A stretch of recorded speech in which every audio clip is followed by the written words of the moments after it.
মেট্রোপলিটনে হাড় হিম করা হামলা, প্রকাশ্য রাস্তায় তরুণীকে ছুরির কোপ, বাইপাসে গাড়ি ফলো করে তরুণীর উপর হামলা। এনআরএস হাসপাতালে মৃত্যু হয় তরুণীর। 3 জনকে ইতিমধ্যেই গ্রেফতার করেছে প্রগতি ময়দান থানার পুলিশ। বিবাহ বহির্ভূত সম্পর্কের জেরেই এই ঘটনা বলে প্রাথমিক অনুমান পুলিশের। বিকেলে ময়নাতদন্ত তরুণীর। মেট্রোপলিটনে হাড় হিম করা হামলা, যেমনটা জানা যাচ্ছে প্রকাশ্য রাস্তায় একেবারে তরুণীকে ছুরির কোপ দেওয়া হয়। বাইপাসে গাড়ি ফলো করে তরুণীর উপর হামলা। এই মুহূর্তে আমার সঙ্গে সরাসরি রয়েছেন প্রতিনিধি বিউ সরকার। বিউ, কি আপডেট রয়েছে এই মুহূর্তে?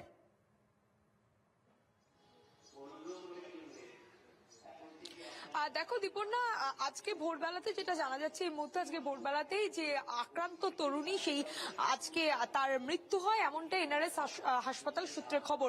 গতকালই তাকে গুরুতর আহত অবস্থায় তাকে এই এনআরএস হাসপাতালে নিয়ে আসা হয়েছিল এবং তখন খুবই আশঙ্কাজনক অবস্থাতেই তাকে আনা হয়েছিল। কারণ আমরা যেটা পুলিশ সূত্রে খবর, যে গতকাল ঠিক বাইপাস ধাবার কাছে একটি জনপ্রিয় ধাবার সামনেই তার গাড়ি ফলো করে আসে 3 জন এই যে অভিযুক্ত, তাকে ইতিমধ্যে তাদেরকে গ্রেপ্তার করা হয়েছে বলেই খবর। জানিয়ে রাখি তোমাকে যে এই যে তরুণী, সেই তরুণী যে এই তাকে যে এইভাবে হঠাৎ করে এরকম জনবহুল এলাকায় যেভাবে হামলা ঘটনা ঘটে গতকালই, স্বাভাবিকভাবে হাড়িম করার মতো একটি ঘটনা। আর এই যে ঘটনাটি ঘটেছে সেখানে প্রশ্ন উঠছে আবারও নিরাপত্তা নিয়ে, যে যেখানে জনবহুল এলাকা সেখানে কিভাবে এই ধরনের ঘটনা ঘটলো বা কেন এই ঘটনা ঘটলো, কি কারণে হঠাৎ তরুণীর উপর এইভাবে ছুরির কোপ মারা হলো, এটাই প্রশ্ন উঠছে। যেটা পুলিশ সূত্রে খবর যে বিবাহ বহির্ভূত সম্পর্ক থেকেই এই ধরনের ঘটনা ঘটে। এবং তোমায় জানিয়ে রাখি যে এই যে রয়েছে কেন এই হামলা হয়েছে, পুলিশ জিজ্ঞাসাবাদ শুরু করেছে ইতিমধ্যেই অভিযুক্তদের।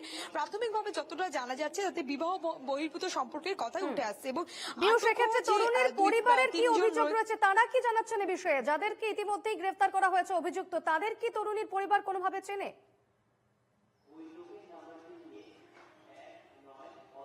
দেখো, পরিবারের তরফ থেকে এখনো পর্যন্ত সেভাবে মানে যারা আক্রান্ত তরুণীর পরিবারের থেকে এখনো পর্যন্ত সেভাবে প্রতিক্রিয়া না পাওয়া গেলেও কিন্তু যেটা জানা যাচ্ছে পুলিশ সূত্রে খবর, যে 3 জন যেজন গ্রেপ্তার হয়েছে সেই 3 জনের মধ্যে একজন নাবালক রয়েছে। অর্থাৎ এই তরুণী যে তরুণীর গাড়িতে যে নাবালকের বাবা ছিল, অর্থাৎ তরুণী যার সঙ্গে যে এই বাইপাসের দাবায় তিনি কালকে খেতে যাচ্ছিলেন, সেই সময় তার গাড়ি ফলো করে আসে। তার মধ্যে তিনি যার সঙ্গে ছিলেন সেটা হচ্ছে এই যে অভিযুক্ত, সেই অভিযুক্ত 3 জনের মধ্যে একজনের নাবালকের বাবা, তার নাম যেটা জানা যাচ্ছে ফারাক আনসারি ছিলেন। আর তার সঙ্গে নাকি তরুণীর কোনো একটি সম্পর্ক ছিল, সেই সম্পর্কের ভিত্তিতে বিবাহ বহির্ভূত সম্পর্ক, সেই জন্যই এই যে নাবালক এবং তার যে মা আরো 2 জন ছিলেন নাবালক সহ, যে ওয়াসিম আকরম ও শাহজাদি ফারুক।